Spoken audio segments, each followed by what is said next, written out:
Hi everyone, Chris here from IELTSadvantage.com with another success story. So as you probably have seen before with many of our other success stories, what we do is we get successful students and try to find out what worked for them so that they can share their success with you guys and you can learn from them.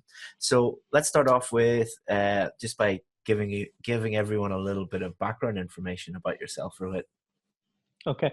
My full name is Rohit Manchanda. I am a software engineer by profession, and I have been working for more than 6 years now. And IELTS was one of the courses which I always wanted to do uh, to all my dreams come true. So I had been trying from the last 4 5 months for IELTS. Excellent. And how many times did you do the test?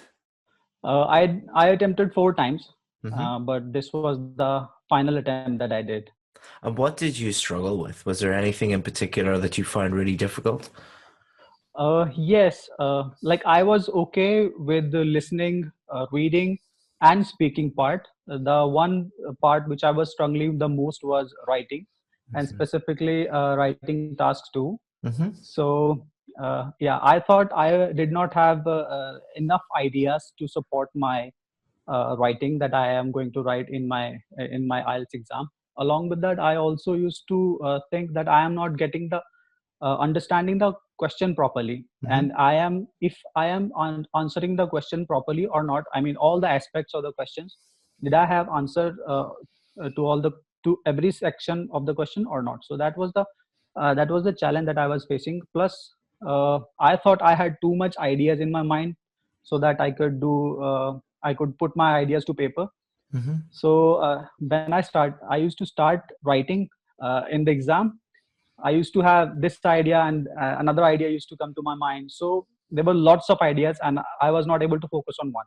Hmm. So, so eventually, that ended up to giving me 6 or 6.5 in my IELTS exam, and this happened for 4 times Hmm. uh, consecutively in over the period of 4 months. Hmm.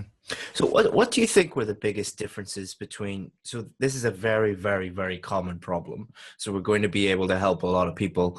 So what do you think were the main differences between when you kept getting 6 or 6.5 in writing and when you Right. finally got the band 7? What were the main differences? Uh, the main difference that I saw after I attended your 5 days challenge for $1, which what was the tagline that I had, this would be the best dollar that I have ever spent. So I followed that 5 days course. The point was, uh, this thing came to my mind very clearly that idea need not to be very complex. It has to be a very simple one. Hmm. Very basic one will also do, but Hmm. you need to explain it better. Hmm. You need to explain it in the best possible way that you can put your ideas in. So along with that, I also got to know about the structure. Like a topic sentence has to be there for the body paragraph one, and then you need to think about why would people think, Hmm. and give an explanation, supporting document, Hmm. supporting sentence. Along with that, you need to give one more sentence as an explanation and followed by an example. So this was the strategy that had worked really well for me, and I think I was not following this strategy earlier when I did my all the exams. Hmm. So this strategy was the one which has really worked for me. And I think the main idea is to keep your sentences simple, clear. You need to write complex and compound sentences, that's for sure, but many people say you need to have fancy words into your writing, but I do not think that is really very necessary to get a 7 or 7 point or more than 7. I think the idea needs to be clear. Hmm. It has to be explained properly, followed by an example. Hmm. Then if you do it these three things in one paragraph, and you can have 3 to 4 paragraphs in your writing task too, your job is done. You will Yeah. get 7 or 7 plus Yeah. 7 I plus mean, rank. that's basically what I tell everybody. That's, so Yes. it's basically what you said is exactly what I tell everyone. But just to summarize, you were saying when you were getting 6 or 6.5, there were many, Right. many ideas in your mind. Um, that's obviously a problem because you're wasting time. You're trying to think of as many different complex, complicated ideas, and complex, complicated ideas do not get you any extra marks. You know, You know. the the simplest, straightforward, most obvious ideas are the best ones because they answer the Yes. question, they're relevant to the question, and they're easily developed. You can explain them, support them with examples, you know, and you're just Yes. in the exam, you're not wasting time and you're doing exactly what needs to be done. And Right. I'm so glad you mentioned vocabulary as well, because Yes. like nearly every single one of the students that do these success stories with me say, before I spoke to you, I was trying to use complicated vocabulary and I was getting a band Yes. 6 or 6.5. Then I spoke to you and you said to simplify it and I got a 7 or an 8. It's so difficult Yes. to explain that to people and to get them to do it, even though this is like, you know, the 35th success story video we've done. But it Okay. really does work, you know, and Yes. it's not anybody's fault. When you fail a test, it's a natural response to think, I need to do things in a more complicated way, in a more advanced way, in a more complex way. When you tell Right. someone, actually don't do that, do the complete opposite of that, make everything as simple as possible, um, people find it very hard to accept that. But so thank you very much for Yes. reconfirming that, for you know um for you know Yeah. we've done this so many times. Any other advice that you would give to students who are struggling with writing? Yes, there is one thing which I have realized, that whenever you are writing your task 2 or even for task 1, you should not assume that the examiner knows about the topic. Hmm. I mean, that was the one thing you need to keep you need to make sure in your exam that examiner is the one person who can read, and it's your responsibility to make him understand. Even if a very simplest sentence, you need to make him understand and explain well. You Hmm. do not assume anything that the examiner will have an idea about it. You need to explain everything in writings. Hmm. You need to talk him through with your sentences. Yeah. So that is also one of the good strategy that I come across when Yeah, I followed your that's exam. really good advice, because if you think about the difference between speaking and writing, if you're speaking to Yes. someone in the way that we are, if you state Yes. something and I don't understand it, I can ask you, what do you mean?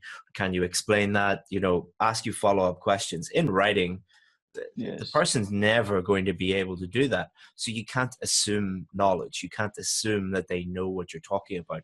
Everything has to be laid out on paper and everything has to be extremely clear. And again, that's not criticizing anybody. Every Everybody does that. Even members of my own team make that mistake where you assume that the person knows what you're talking about.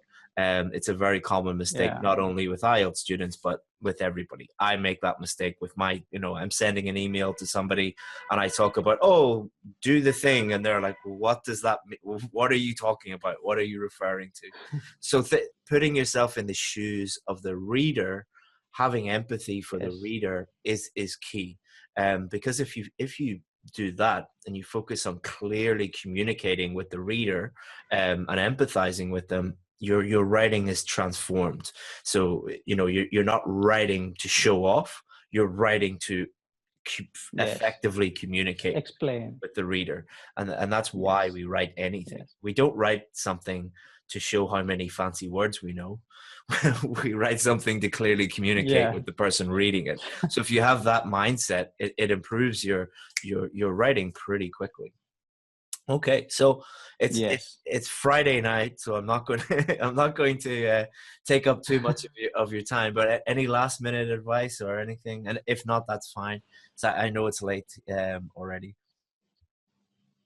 No, no. Actually, this is the.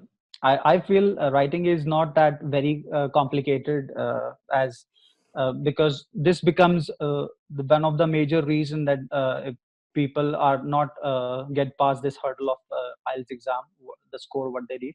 but it is really very simple. It's just you have to keep your ideas simple as basic, Hmm.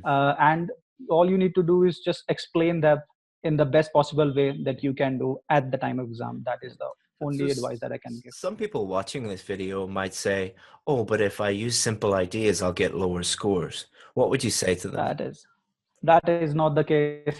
That is Yeah, definitely not the case. I can yeah. say that, because because I think IELTS exam is not a test of your knowledge or your understanding. It is about communicating your ideas to the examiner in writing.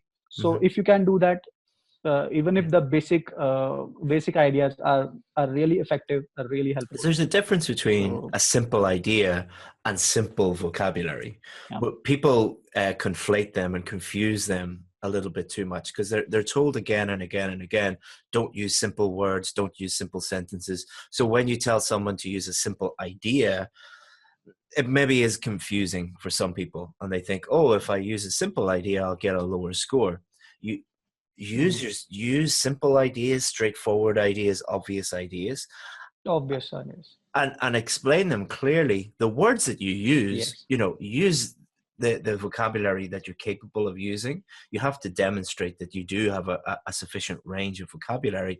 But for most people, they'll Yes. be able to do that anyway if they focus Mhm. on clearly communicating with the examiner first, and then worry about vocabulary and grammar kind of second, if that makes sense. Because many people go in just thinking, vocab first, grammar first.